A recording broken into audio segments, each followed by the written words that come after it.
Graça e paz, mais uma vez, de volta ao nosso programa. Ainda quero hoje pensar na esperança da ressurreição de Jesus. Então, você que está nos ouvindo, a minha oração é que você se encha de esperança ao ouvir a palavra de Deus, ao saber que Jesus ressuscitou e até a morte, para quem se diz que depois da morte não tem mais jeito. Tem jeito sim, porque Jesus morreu, mas ressuscitou e está vivo à direita de Deus Pai Todo-Poderoso. Queria só pensar um pouquinho no fato de que essa semana aconteceram muitas coisas naquela última semana de Jesus na terra antes da sua ressurreição. Naquela última semana, só para você saber, Jesus entrou em Jerusalém e ele foi aclamado rei ali em Jerusalém, montado num jumentinho que ele havia tomado emprestado, e a multidão estava ali com ele gritando Hosana, Hosana ao que vem em nome do Senhor, e jogando ramos de palmeiras e peças de roupa para que Jesus pudesse passar por ali. Mas a Bíblia diz que Jesus enfrenta aquela procissão, mas ele chora durante aquela procissão ali, porque ele sabia que aquelas mesmas pessoas que estavam dizendo Hosana ao que vem em nome do Senhor, eram as mesmas pessoas que iriam gritar logo depois, crucifica-o, crucifica-o. E foi o que acontecera na semana seguinte, ainda naquela semana. Na verdade, naquela semana também acontece uma coisa que é a ceia do Senhor. Jesus ali se reúne para celebrar a última ceia com seus discípulos e quando estão todos postos ali à mesa, Jesus então anuncia que um deles iria traí-lo e todos ficam perplexos sem saber, Senhor, sou eu. E aí Jesus então revela aquele que põe a mão no prato aqui comigo. E essa pessoa era Judas e a partir dali Judas sai da presença daqueles discípulos. Mas é interessante que Jesus não proibiu Judas, mesmo sendo ele um traidor, de participar daquela mesa. Aliás, Jesus nunca proibiu ninguém de participar da sua mesa. Uma outra coisa também que é interessante é que quando Judas sai dali, Jesus então sai daquele momento, ele vai para o Getsêmani. É um acontecimento também bem interessante, porque Jesus vai para o Getsêmani, ele vai orar, ele está em grande agonia, ele sua gotas de sangue, tal era a tensão, a angústia de Jesus, porque os poros sudoríficos romperam e se elasteceram de tal modo que ao invés de sair suor, saía sangue. Tal era a comoção, a angústia que Jesus enfrentava ali no Getsêmani. Ali ele orou, Pai, se possível, afasta de mim esse cálice. E o que Jesus de fato estava dizendo era assim, Pai, se tiver outro meio de pagar o pecado do homem que não seja me matando naquela cruz, use esse outro meio e me poupe a vida. E aquela oração não foi atendida porque o Pai não tinha nenhum outro meio a não ser crucificar Jesus, não tinha nenhum outro meio para nos salvar. O fato é que Jesus disse, seja feita a minha vontade, e ele decide fazer a vontade do Pai, e ele enfrenta aquele momento. Logo depois ele se entrega e caminha na direção daqueles que vinham para prendê-lo. Judas o entrega, ele é preso, ele é levado para o pátio do sumo sacerdote e ali esbofeteiam, zombam dele e fazem brincadeiras ridículas com Jesus ali, amarram um pano no seu rosto e começa a bater e perguntar quem te bateu, quem te bateu.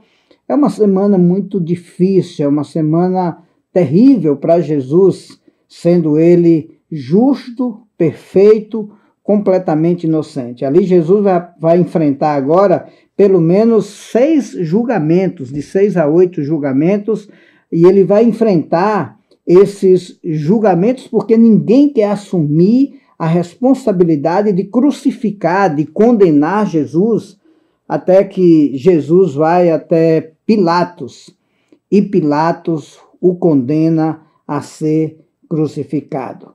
Pilatos condena, primeiro ele tenta soltar Jesus, tenta salvar de alguma forma, tentando fazer a multidão escolher entre um dos dois malfeitores, dois ladrões que estavam crucificados ao lado de Jesus. Mas a multidão, ao invés de escolher soltar Jesus, escolhe soltar Barrabás, um daqueles ladrões, e deixar Jesus ser crucificado. E aquela multidão que muitos deles gritavam no início da semana, Hosana, o que vem em nome do Senhor, agora levado pelos líderes religiosos, aquela multidão começa a gritar, crucifica-o, crucifica-o, crucifica-o. E Jesus então é entregue por Pilatos para ser crucificado. Pilatos lava as mãos e diz, eu não estou inocente do sangue desse justo. Mas na verdade não é água que lava os nossos pecados. Talvez Pilatos não sabia, mas o que lava os nossos pecados é o sangue de Jesus. Diz a tradição que Pilatos morreu louco, lavando as mãos sem parar. E não é a água, repito, que lava os nossos pecados, nem é o fogo do purgatório que purga os nossos pecados, é somente o sangue de Jesus. Jesus então vai para a cruz, e ali na cruz ele é pregado, e na cruz, mesmo estando pregado, ele ainda dá atenção, por exemplo, a um ladrão, um daqueles ladrões que estava crucificado ali com ele, tinha mais dois ladrões ali crucificados com ele, e ainda assim, Jesus olha para aquele ladrão e atende um pedido dele. Porque o ladrão cai em si, percebe que quem estava naquela cruz do meio era Deus, e ele repreende o amigo que estava zombando de Jesus junto com ele, dizendo, você não é o Cristo, o Messias, o Filho de Deus? Salva-te a ti mesmo e a nós também. E o fato é que Jesus olha para aquele homem e diz assim, você nem ao menos temes a Deus, estando sobre igual sentença? Nós, na verdade, com justiça, porque recebemos o castigo que os nossos atos merecem, mas este que está aqui bem pertinho, este que está aqui do nosso lado, nem um mal fez. E acrescentou, Jesus, lembra-te de mim quando vieres no teu reino. E Jesus prontamente lhe disse, hoje, sem missa de sétimo dia, sem culto, sem vela, sem cerimônia, sem rito, sem nada. Hoje estarás comigo no paraíso. A salvação é estar com Cristo hoje. Hoje estarás comigo no paraíso. A palavra de Deus diz que aquele homem partiu para a eternidade com essa promessa. Jesus permanece ali na cruz, e ali na cruz também uma outra palavra notável de Jesus foi uma pequena queixa que ele fez, se é que pode chamar isso de uma queixa. É quando Jesus disse, tenho sede, e Jesus não reclama de nada, ele simplesmente diz, tenho sede, e deram vinagres para ele beber. O fato é que Jesus também na cruz, uma outra palavra que chama a nossa atenção, é quando ele, em desespero, ele grita, Deus meu, por que me desamparastes? Na verdade, ninguém sabe explicar direito o que aconteceu ali no interior da Trindade. O que nós sabemos é que Deus ficou separado de Deus. O fato é que Jesus, naquele momento, estava recebendo todos os nossos pecados, estava nos substituindo, estava tomando o nosso lugar. E sendo nós pecadores, não poderíamos ter comunhão com Deus. E naquele momento, ele sentiu literalmente o que seria o inferno, uma separação completa de Deus. Fato é que Jesus morre na cruz, as últimas palavras de Cristo, um evangelista vai dizer que Pai, nas tuas mãos entrego o meu espírito. O evangelista João vai dizer, o apóstolo João vai dizer que as últimas palavras de Cristo está consumado, a palavra grega ali é testeletai, está consumado, está pago e carimbado. Eu paguei toda a dívida, eu paguei todo o preço. Por isso que lá em Gálatas vai dizer que o escrito de dívida que constava contra nós, de ordenanças que nós nunca pagamos e nem poderíamos pagar, Cristo pagou e rasgou aquele escrito de dívida contra nós na cruz do Calvário. Jesus disse, está consumado. Eu paguei a dívida, eu fui até o fim. E também a outra palavra é quando ele diz, como sendo últimas palavras também, Deus meu, por que me desamparastes? Mas Jesus morre na cruz. E quando Jesus morre na cruz, não só foi os 2 discípulos no caminho de Emaús que deixaram de crer no Senhor. Falei um pouquinho sobre isso a semana passada. Eu ouvi uma mensagem bem forte sobre isso. E a semana passada eu falava sobre isso, que me chamou a atenção naquela palavra que eu ouvi. Mas não só foi os 2 discípulos no caminho de Emaús que deixaram Jesus, deixaram de crer em Jesus, que foram incrédulos com relação à ressurreição. A Bíblia diz que depois que Jesus morreu na cruz, todos abandonaram. Todos, porque a palavra de Deus diz que quando prenderam Jesus, primeiro todos já abandonaram. Quando Jesus ressuscitou, a Bíblia diz que os apóstolos não creram na sua ressurreição, mesmo depois das mulheres irem lá e voltar com a notícia de que Jesus ressuscitou. Eles não creram. E quando Pedro vai pessoalmente e constata aquele fato e volta com essa informação, eles ainda não creram. Quando Jesus manda um recado para eles se juntarem em Jerusalém, que Jesus ia encontrar com eles lá. E a Bíblia diz que eles se juntaram lá, com exceção a Tomé, que não estava naquela reunião ainda. Quando Jesus chega lá, a Bíblia diz que eles ainda não acreditaram e Jesus tem que dizer para eles, sou eu mesmo, e um espírito não tem carne nem osso como eu tenho, eu ressuscitei dentre os mortos. Depois você vai ver o Tomé também crendo, né? E Tomé diz, Senhor, se eu não colocar o dedo aí para eu ver, se eu não tocar, e ele disse, olha aqui Tomé, pode tocar. E quando Tomé toca, ele disse para Tomé, bem-aventurados que não viram e creram. Mas o que ele diz também, e Tomé se prostra diante de Jesus e diz, meu Senhor e meu Deus. Então aqueles homens não creram na ressurreição de Jesus assim tão fácil.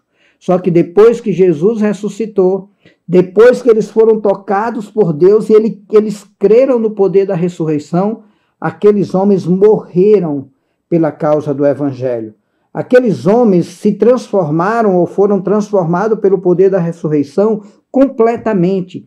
A ressurreição de Jesus tem o poder de transformar a nossa vida, transformar a nossa fé, provar e aprovar a nossa fé. E eu queria desafiar você a crer no poder da ressurreição. E a você que sofre, talvez com a perda de um ente querido, a você que perdeu alguém que você amava muito, porque você acha que essa pessoa partiu para a eternidade, apesar dela confessar Jesus como Salvador, apesar dela crer na salvação através de Jesus Cristo, ainda assim, às vezes lhe falta essa certeza e essa esperança do reencontro. Eu quero, nesse tempo que me resta, falar um pouquinho ao seu coração sobre isso. Quando as mulheres foram ao sepulcro para embalsamar o corpo de Jesus, elas não encontraram Jesus lá. Elas encontraram apenas um varão vestido de branco que lhes disseram, por quê? Vocês procuram dentre os mortos aquele que vive. Ele não está aqui. Ressuscitou como haviam dito. Vão ali e olhem lá na tumba aonde ele estava. E elas vão, constatam o fato e percebem que Jesus realmente não estava lá. Porque Jesus ressuscitou. Mais tarde, Jesus vai dizer que eu sou a ressurreição e a vida. Quem crê em mim, ainda que esteja morto, viverá. Jesus é a ressurreição e a vida. E Paulo vai dizer que assim como Jesus ressuscitou, assim também ele vai ressuscitar aqueles que dormiram em Cristo Jesus. Então, meu irmão, nós precisamos crer no poder da ressurreição. Por causa da morte de Jesus na cruz, a nossa dívida foi paga. Por causa da ressurreição de Jesus, a nossa esperança da ressurreição foi afirmada e foi renovada. E eu quero dizer a você que quem parte com Cristo dessa vida, nem morrer morre. A Bíblia diz assim, João 5:24. Quem ouve a minha palavra, falando Jesus falando, quem ouve a minha palavra e crê naquele que me enviou, tem a vida eterna. Não entra em condenação, mas passou da morte para a vida. João 3,16, que é tão conhecido, diz: porque Deus amou o mundo de tal maneira que deu seu Filho unigênito para que todo aquele que nele crê tenha a vida eterna. Lá ainda no capítulo 3, versículo 36, ele diz que quem nele crê não é condenado, mas o que não crê já está condenado, porquanto não crê no nome do unigênito Filho de Deus. Meu querido, quem crê em Jesus tem a vida eterna. Quando Jesus estava aqui na terra, ele passou esse tempo com os discípulos e se tornou amigo dos discípulos. E imagina você andar com Jesus, você ver Jesus realizar todos aqueles sinais e maravilhas. Imagina a natureza submetendo-se completamente à sua palavra. Imagina.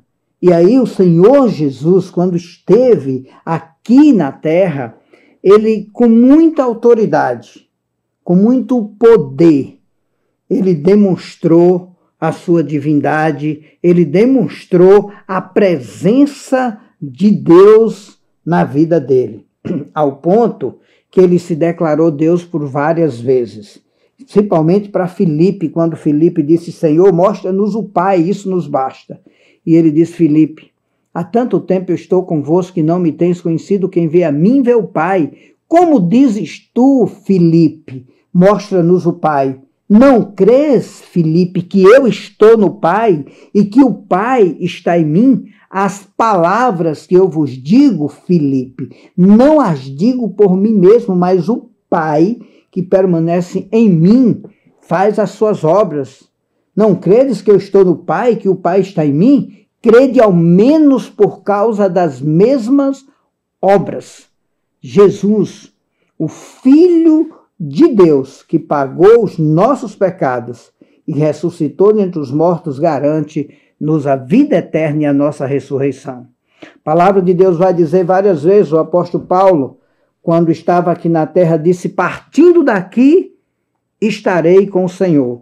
O apóstolo Paulo fala que certa vez Deus deu a ele uma oportunidade de continuar vivo aqui pregando o evangelho ou partir daqui, o que ele disse, para estar com Cristo, que era incomparavelmente melhor. E Paulo disse: Senhor, não sei o que eu escolho. Se fico aqui para continuar cumprindo a minha missão de pregar o evangelho, ou se eu vou partir, já que Deus está me dando a oportunidade, para estar com Cristo, que é incomparavelmente melhor. Partir com Cristo é incomparavelmente melhor. Mas eu dizia que Jesus desenvolveu toda essa amizade, todo esse relacionamento, todo esse respeito com os seus discípulos. Os discípulos creram nele, os discípulos acreditavam nele, os discípulos viam o poder dele. Mas aí Jesus se aproximava de partir para o céu e ele reuniu seus discípulos e, percebendo a tristeza dos discípulos, porque ele agora voltaria para o Pai, a Bíblia diz que Jesus diz, está escrito lá em João 14, não se turbe o vosso coração. Credes em Deus, credes também em mim. Na casa do meu Pai há muitas moradas. Se não fosse assim, eu vos teria dito, pois eu vou preparar-vos lugar. E quando eu for e vos preparar lugar, eu voltarei e vos recebereis para mim mesmo, para que onde eu estou, estejais vós também. E aí foi que Tomé disse, Senhor, nós não sabemos para onde o Senhor vai, como saber o caminho? Respondeu-lhe Jesus, olha, eu sou o caminho, a verdade e a vida, ninguém vem ao Pai, senão por mim. Jesus foi preparar lugar e vai voltar para nos buscar, para que onde eu estou, estejais vós também. Quando alguém parte daqui para a eternidade, estando em Cristo, vai estar com o Senhor. O seu espírito vai voltar a ter o gozo e a alegria perene do Senhor.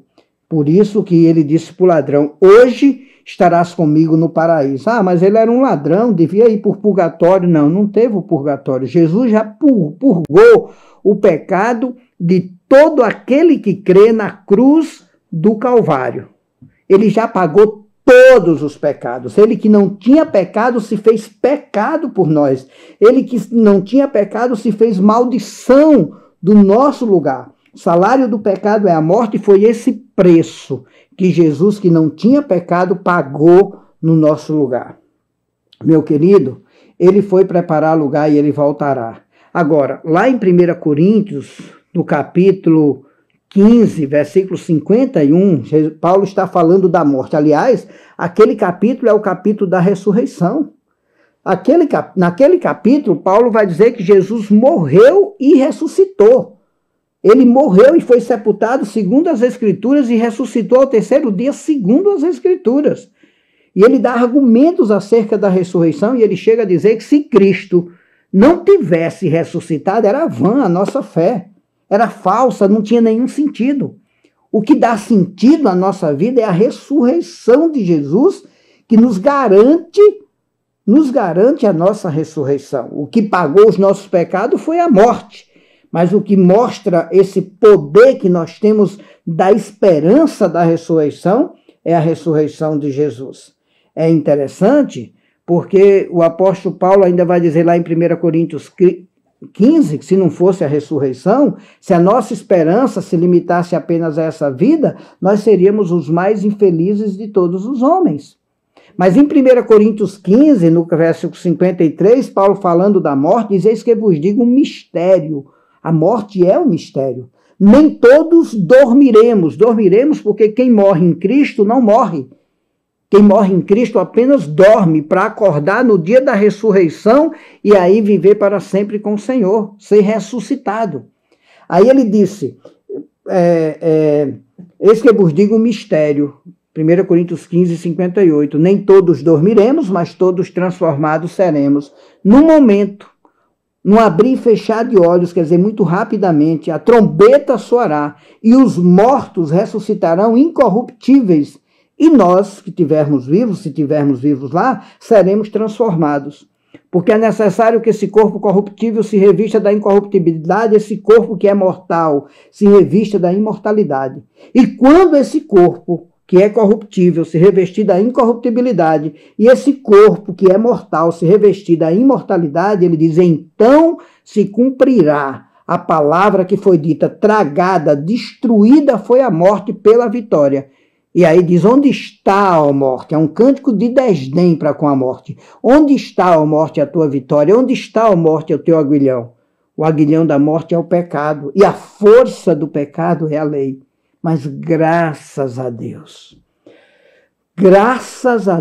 que nos dá a vitória por intermédio do nosso Senhor Jesus Cristo.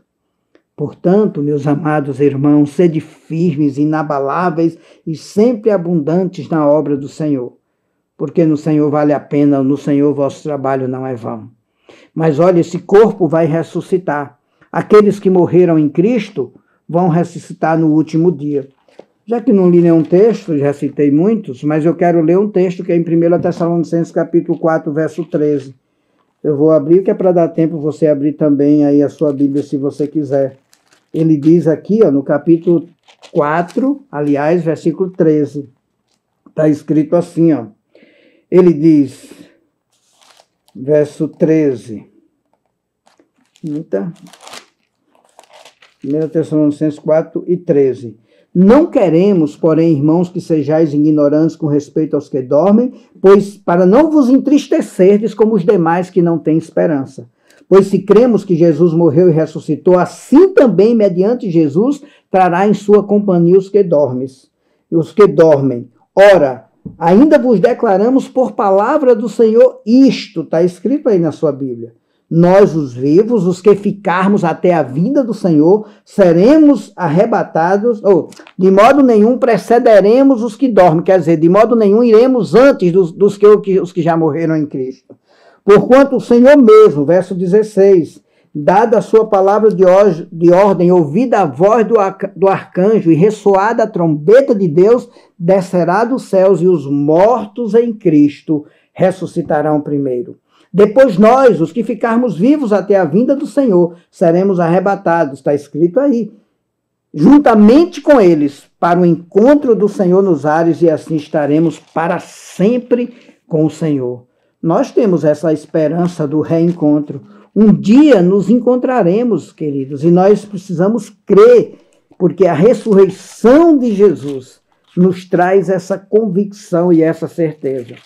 E aí, eu quero só terminar com esse fechamento das cortinas, não tenho nem tempo de explicar, mas em Apocalipse 21, versículo 1, diz: eu vi novo céu e nova terra. Aqui ele está fechando as cortinas da história. Porque o primeiro céu e a primeira terra passaram e o mar, o poderoso mar, já não existe.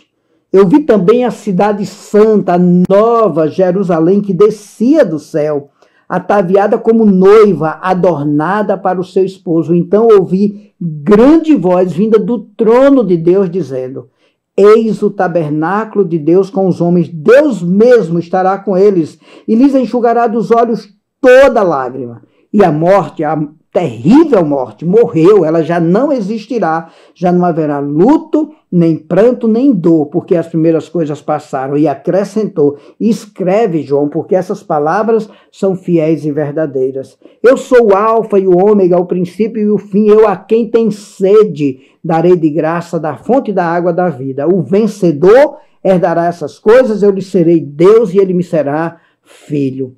Há um novo céu e uma nova terra. Há um lugar onde a dor, a doença, já não existirá mais. Esse lugar é o céu de Deus que ele foi preparar. Queridos, nós precisamos crer nessas verdades, até porque aqui tudo é passageiro.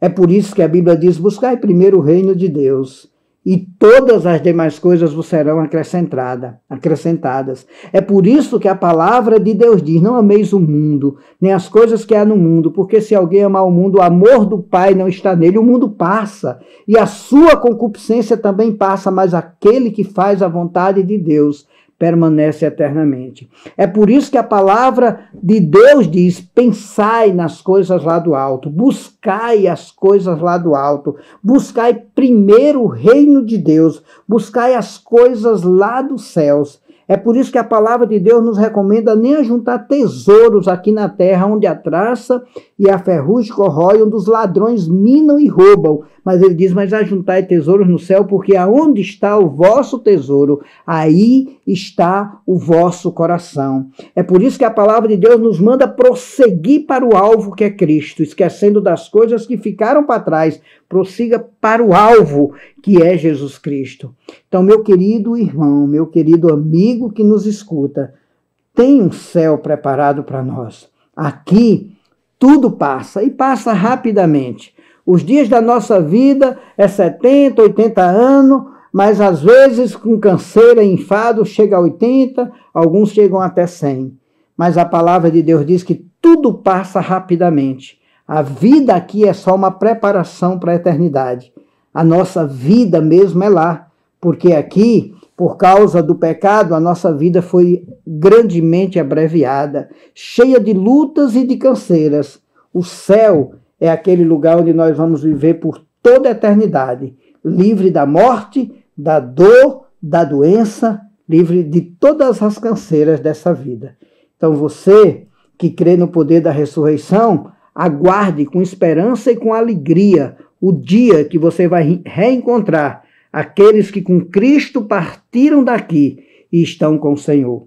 Se você ainda não é alguém que é discípulo de Jesus, alguém que se converteu, que entregou a vida a Jesus, que anda com Ele, que vive com Ele, que confessa Ele como seu único e suficiente Salvador, alguém que segue, que nega a si mesmo dia a dia, tome a sua cruz e segue a Ele, siga Jesus, obedeça a Jesus. Seguir a Jesus tem a ver com entrar pela porta estreita, é o lado da minoria, é um grupo pequeno, minoritário, mas esse grupo pequeno, a Bíblia diz, é aqueles que decidiram seguir a Cristo e aceitar o seu amor e o seu sacrifício na cruz do Calvário.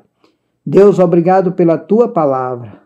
Eu quero pedir que o Senhor venha trazer esperança aos corações dos que ouvirem. Ó Deus, abençoa cada mãezinha que perdeu seu filho e está tão triste, Pai.